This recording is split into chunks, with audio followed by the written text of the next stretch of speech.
What's going on, everybody? Welcome back to the channel. Real Sports Updates here. Back again with another video. You see the title, you see the thumbnail. LeBron James is going scorched earth at NBA All-Star Weekend in Cleveland. Um, man, LeBron really had Twitter, specifically Lakers Twitter.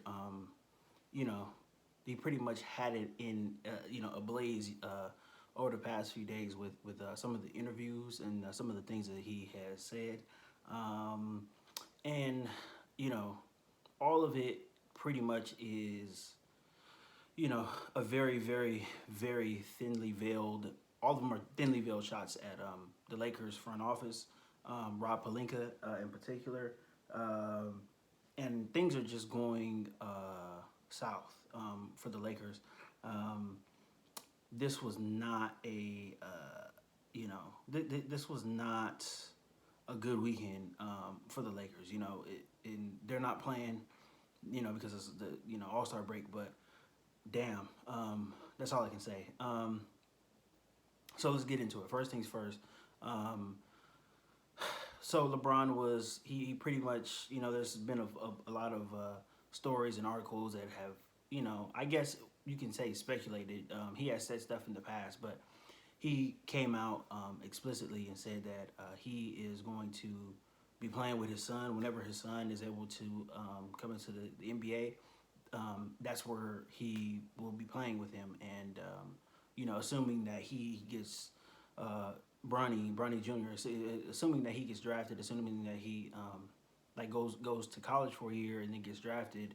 No matter where, that's where LeBron said he's going to be playing. So um, that pretty much that pretty much gives the Lakers, pretty much gives all of the Laker fans a heads up that, hey, I'm going to be probably won't be retiring as a Laker. I'll probably be wherever my son is going to be playing at. That's where I'll be playing. Potentially his final year or whatever. And of all the comments of the weekend, I think those are not like the headline.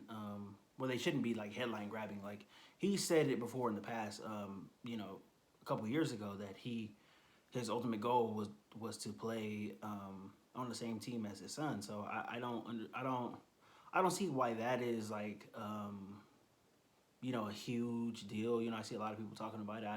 I can't understand why, because this is something that he said before. Like he's not he's not being disingenuous about it or whatever. This is something that he said and something that I think that he means, and he means it. So that's what he's going to do, and that's what his plan is. So I don't I really don't have an issue with that at all. It's the other comments I think that kind of murky the water a little bit. I believe LeBron was asked about the All Stars that Cleveland has. The Cavaliers, they have two All Stars this year, and Darius Garland, and Jared Allen, and long story short, just paraphrasing, like he said that Cleveland has three All Stars: Jared Allen, Darius Garland, and him. Because he is from the area and played for the Cavaliers and all that stuff, and that kind of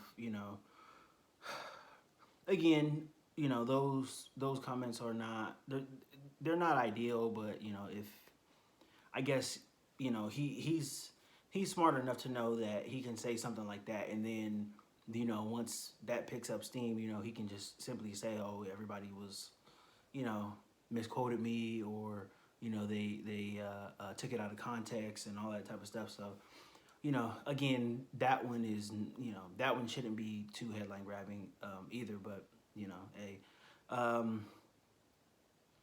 the headline grabbers, though, in my opinion, are the comments that he made where somebody asked him if he could potentially return to Cleveland, if he can potentially return to the Cavaliers, and he said the door the door's not shut on that, or something of that sort, or the door is always open, or whatever. I can't remember the exact verbiage, but this is pretty much what he said. So that is to me is headline grabbing. That's headline worthy because of the Cavaliers. Number one for me as a basketball fan, as a basketball person, I'm looking at that, and if I am a Cavaliers fan, if I am a Cavaliers player, I'm looking at it like, wait a minute, man, you left Cleveland twice. The first time for Miami, second time for LA.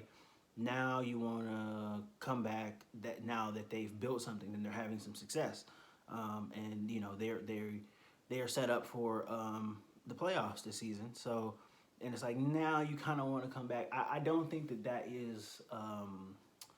I don't think number one. I don't think LeBron should have said that. Number two, see that just raises so many questions as far as especially if you're a young player and the younger GM for the Cavs, Kobe Altman, I believe his name is. Um, when you put stuff like that in the water, you know, when things happen, this off season, in the summertime, when free agency happens, when trades happen, stuff like that. Even next season until the trade deadline, in the middle of the season next year, um, that kind of murkies the water a little bit because if the Cavs continue to improve, and let's say they have a similar type of season next year, but the only difference is that the guys who are having success next year is that they have a year, one more year of experience under their belts, and the Cavs got a bunch of young players, got a bunch of young guys.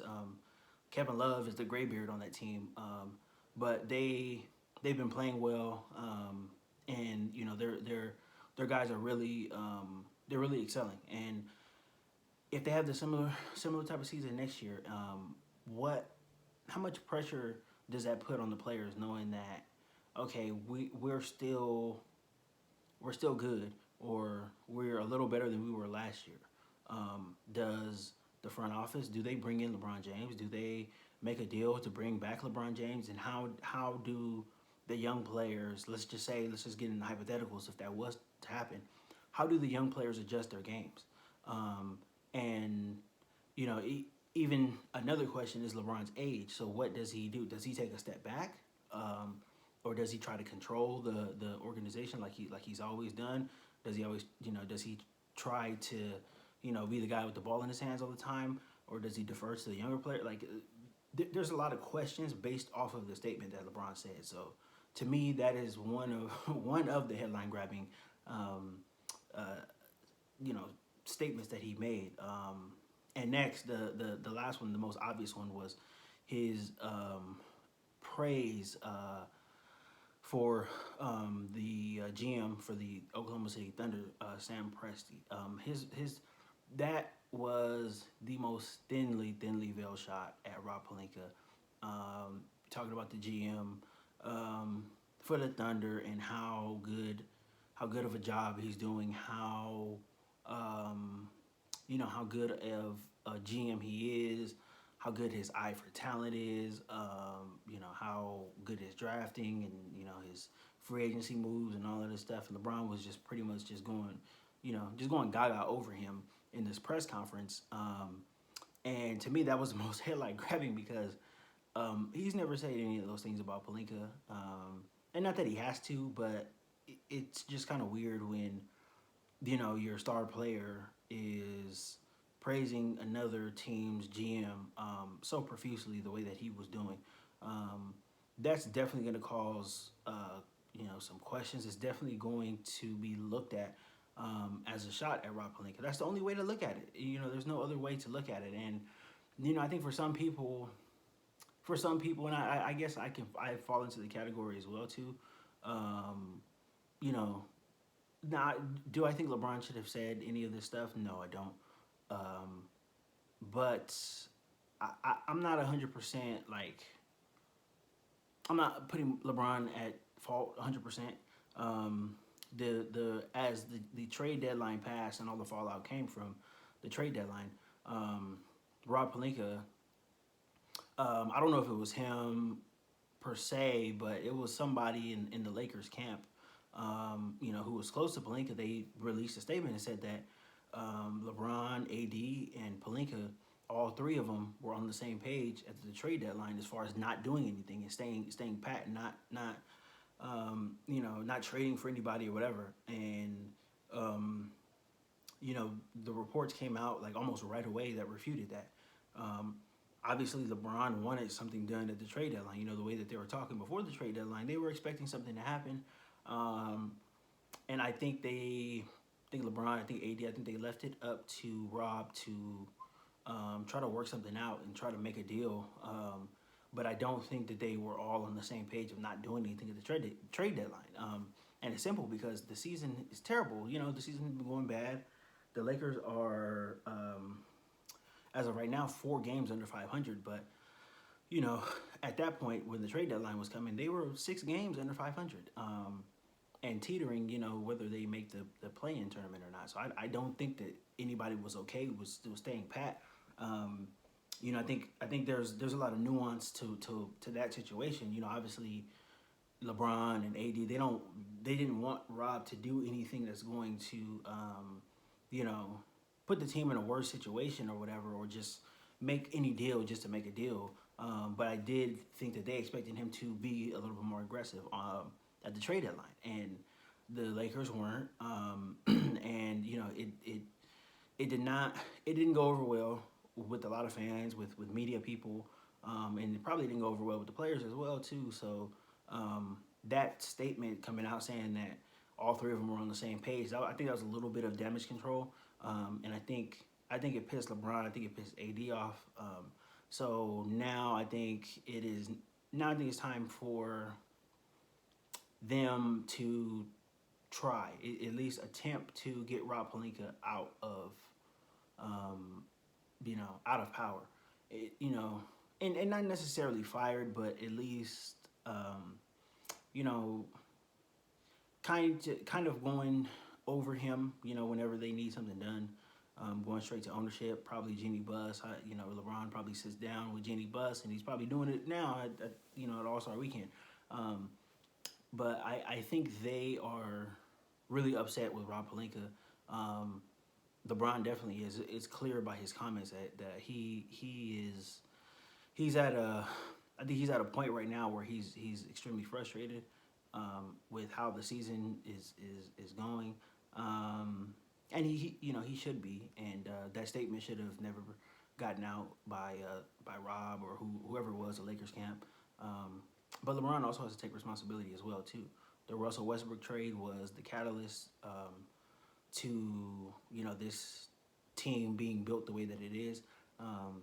A bunch of old, inexpensive guys who don't play any defense and are not consistent and whatnot. This is the Westbrook trade was the catalyst for it, and LeBron and AD pushed for the Westbrook trade. So everybody has fault here, but nobody wants to take any of the blame. And I think this is going to be a crucial moment, a crucial, if the Lakers, if 3 years from now they're in the lottery back to back, I think we're going to look back at this moment and say, okay, this was the watershed moment that made it all happen. So, we'll see what happens going forward. It's not a good situation as of right now, but the All-Star break is going to last for 3 or 4 more days, but we'll see what happens going forward. I don't think that the relationship between Pelinka and LeBron and AD is going to get any better. So it'll be interesting to see even coming up in the summertime as well too. But we'll see what happens. But that's pretty much it. That's pretty much all I got for today. Don't forget to like the video, subscribe to the channel, and I'll see you later.